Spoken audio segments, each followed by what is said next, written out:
Buen día, nosotros somos el subgrupo 8 y vamos a presentarles este proyecto acerca del laboratorio remoto sobre el campo magnético. Nuestros integrantes son Carolina Rodríguez, Alison Tencio, Ana Paula Herrera, Lía Gómez y mi persona Carola Aguilar.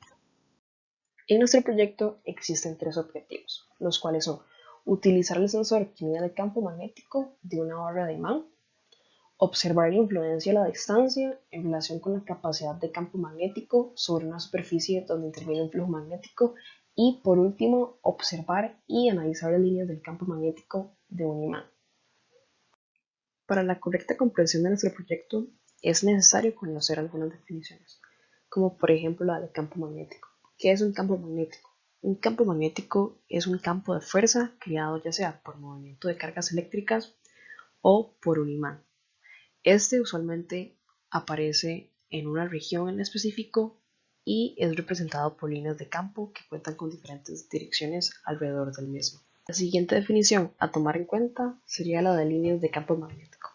Las líneas de campo magnético son líneas que van en dirección tangencial al campo magnético. Estas no se intersecan y además están separadas tanto del imán como una de la otra. Por último, antes de dar inicio con nuestro experimento, tenemos flujo magnético, el cual hace referencia a la medida de la cantidad total del campo magnético que pasa por un área determinada. Este experimento se centra en la medición del campo magnético de un imán permanente cilíndrico. En este simulador se tiene un sensor que mide el campo magnético y se puede mover radialmente, es decir, los radios indicados en las tablas se refieren a la lejanía que hay entre el imán y el sensor. Para este experimento vamos a hacer el uso de una computadora móvil o tableta con conexión a Internet. Para realizar el experimento vamos a ingresar al link de la página del laboratorio virtual y vamos a definir algunos comandos. Primero, la visualización superior la vamos a poner en datos del último valor medido. Seguidamente, en la visualización inferior vamos a elegir agujas magnéticas codificadas por color y le damos On para poder ver lo que sucede en la gráfica. Y por último, en coordenadas elegiremos polar. Para la primera parte experimental se van a modificar los datos a un radio de 55 milímetros y vamos a definir 19 ángulos diferentes, empezando desde los 0 grados hasta los 360 grados, con mediciones cada 20 grados. Cada una de las mediciones después las anotaremos en la tabla 1.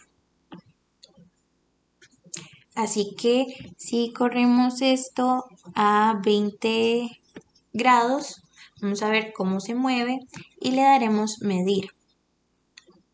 Aquí nos va a dar una serie de datos de la cual la única que nos va a importar más es la de la densidad de flujo magnético, que sería esta. Ok, así seguidamente hasta que lleguemos a los 360 grados. Para la parte 2 del experimento, después de anotar los datos de la primera parte, vamos a definir el ángulo de 90 grados a un radio de 55 milímetros. El objetivo de esta parte experimental es evaluar la variación del campo magnético respecto al radio de influencia del campo, por lo que vamos a hacerlo con dos ángulos diferentes. El primero es de 90 grados y el segundo es de 0 grados. Y vamos a realizarlo con 4 diferentes radios que serían de 55, 65, 75 y 85 milímetros. Y vamos a medir además la densidad del flujo magnético en los dos ángulos, cada uno en los diferentes radios. Seguidamente vamos a ver los resultados de la toma de datos de la parte 1 y la parte 2. De esta tabla podemos destacar que hay más campo magnético en los ángulos 0, 180 y 360. La razón por la cual el campo magnético tiene mayor magnitud en estos ángulos es porque las líneas de campo magnético están concentradas en los extremos del imán, lo que provoca que el sensor mida un campo más intenso cuando el imán está lo más cerca de él. A estos ángulos el imán se encuentra de forma horizontal al sensor y genera una mayor lectura del campo magnético. Por otro lado, los ángulos con menores magnitudes son 80, 100, 260 y 280. Se puede observar que el campo magnético tiene una forma ovalada y que si se mide el campo en los lados del imán y no en sus extremos hay una densidad menor, provocando medidas con bajas magnitudes. Claramente, este mismo comportamiento del campo y su relación al ángulo y lejanía del imán con respecto al sensor se puede observar también en la tabla 3 con respecto a la tabla 2, donde es posible identificar que para un mismo radio el campo magnético es mayor cuando el ángulo es de 0 grados y disminuye cuando éste aumenta a 90 grados.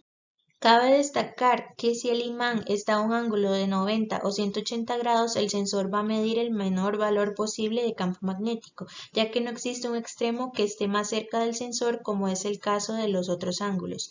Esto se cumple para los 4 radios diferentes que se tabularon en dichas tablas. Por consiguiente, a un ángulo de 0 grados a 360 grados, el campo magnético no solo es mayor que para un ángulo de 90 grados, sino que su valor es el máximo que se puede obtener. Asimismo, se puede deducir a partir de la comparación de las tablas 2 y 3 que independientemente del ángulo en el que se encuentra ubicado el imán, el campo magnético disminuye conforme el radio aumenta porque se aleja el sensor del imán. Una vez finalizado el experimento, se concluye lo siguiente.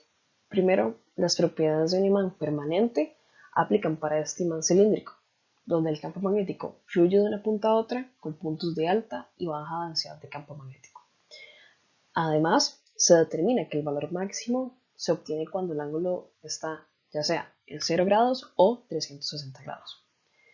Se identifica además que, independientemente del ángulo en que se encuentre ubicado el imán, el campo magnético disminuirá conforme la distancia radial aumente entre el sensor y el imán. Por último, se evalúa la influencia de la distancia radial en relación con la capacidad del campo magnético sobre una superficie que es intervenida por un flujo magnético. A partir de esto, se determina que para un mismo radio, el campo magnético tiene un valor mayor cuando el ángulo tiende a 0 o 360 grados y disminuye conforme tienda a 90 o 270 grados.